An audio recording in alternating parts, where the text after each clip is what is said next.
Silent Scream by best-selling Florida author Yvonne Mason. Chapter 62. This writer's personal thoughts. I am breaking a cardinal rule in the literary world. I am adding my personal thoughts to the end of this work. However, I feel this is necessary at this time. It is time the victim's screams were heard. When I first heard about Gerard John Schaefer, I was being taken on a tour of Hutchinson Island in April 2006. I had made a life-changing decision to move to Florida. As Jack and I were driving south on A1A, he began the tale of terror that was Gerard Schaefer. He pointed to Blind Creek and told me that he had been involved in a case in 1973 that involved a serial killer who had been a Martin County deputy. This deputy kept teeth as trophies. As an author, my mind went into overdrive. I knew there was a story. I just didn't know how much of a story and what an impact it would have on me as an author. I also didn't know how much of an impact it had on those who were involved in the investigation and conviction of Schaefer. I had no idea how many law enforcement personnel and how many counties it involved. I started my research in the latter part of 2007. I started with the way the case ended, the getaway of Trotter and Wells. The more I dug, the more I found. The more I found, the more I saw the pure evil which lurked behind the charming and charismatic mask of Gerard Schaefer. I saw the pain, the terror, and suffering of not only the victims, but their families and law enforcement. I read the stories which he claimed to be fiction and saw his true feelings of enjoying the degradation, pain, suffering, and ultimately murder and destroying of lives of young women. I felt their pain, humiliation, suffering, and ultimate acceptance of the fact they could only scream silently, watching as one was destroyed, knowing that she would be next. I felt their silent crimes of knowing that none would come. I felt the pain of unspeakable terror, knowing death and worse would occur before it was over. I felt the pain of knowing the things he did to his victims were completely out of their control. He had them unwillingly bending to his twisted and evil will. He was always in control. He was their master, and they were his slaves. It was true what he had told Trotter and Wells. There were men out there who would use them as sex slaves. He was one of them. He was the one they were to be afraid of. Schaefer relished that fear. He perpetrated that fear, fed off that fear, and received sexual gratification from that fear. Gerard Schaefer lived for the feeling of a victim's fear. It was his aphrodisiac. The apparent first kill he perpetrated was the last one solved, that of Nancy Lickner and Pamela Nader. Did he kill before 1966? He claimed he had. He told Special Agent Hazelwood he started in '64. Did he kill when he was in Europe and North Africa? His writings would lead one to believe he did. Did Gerard Schaefer leave a trail of silent screams across several countries? He said he did in his letter to Hazelwood. Did he admit he was the foremost killer of women in the century? He did simply by stating he had been heralded as such. He stated it in such a way that it leads one to believe he was bragging. In his letter to Agent Hazelwood, dated June 20th, 1989, he stated he was credited with 34 murders. He said he had roamed over 25 nations on 3 continents during a 10-year span. Then he went one step further and said he enjoyed travel. He again was bragging.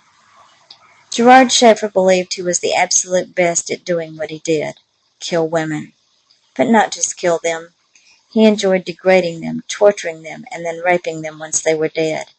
However, he also relished the fact that it was his dirty little secret. He told an interviewer that he could never be placed at any crime scene. Yes, he had the evidence at his mother's house. Yes, he had pictures, and yes, he had written stories. But he couldn't be caught. He laughed in the face of the courts. He laughed at what he felt was the ultimate stupidity of law enforcement. He really believed in his ability to be smarter than the cops. Gerard Schaefer relived and enjoyed every moment he was in the limelight due to the silent screams he perpetrated.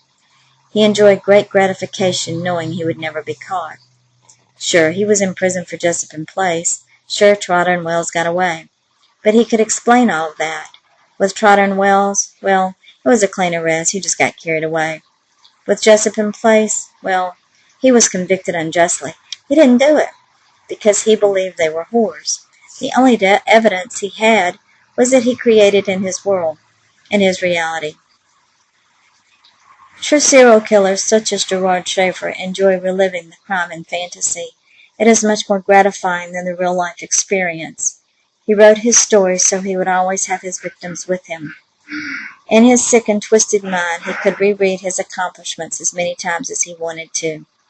Every time he was interviewed by a reporter or saw his face on TV, he relived the murders. He played each scene over and over in his head.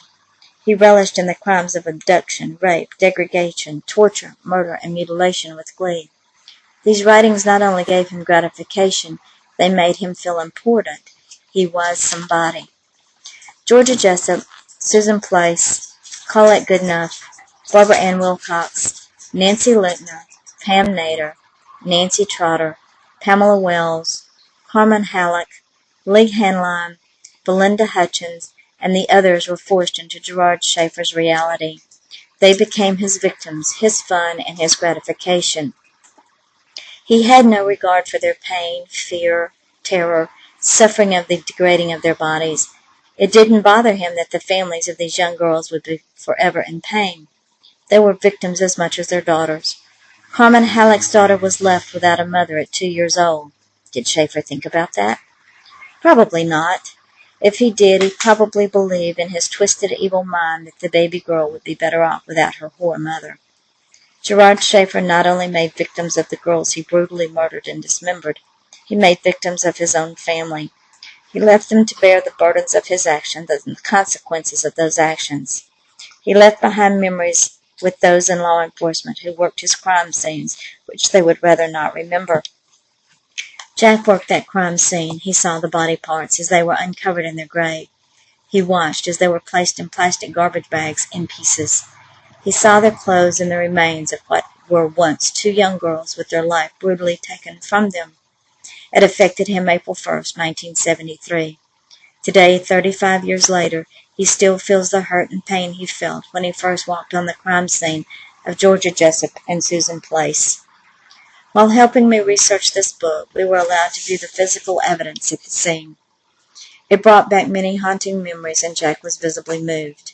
He stated it was as if time had been turned back to 1973 when he viewed the pictures of the scene and the physical evidence. When I went back to finish viewing the clothing and the tree roots with the hack marks on them, he could not go. Chuck Kemp has spent his career honing his skills with death and crime scene investigations. Every one of those involved I talked to said the same thing. They all said Gerard Schaefer was indeed evil. More than one of them said he should have been executed long before he was. As I close the book on Schaefer, I am saddened in a way. I am saddened that these young women suffered and died way before it was their time.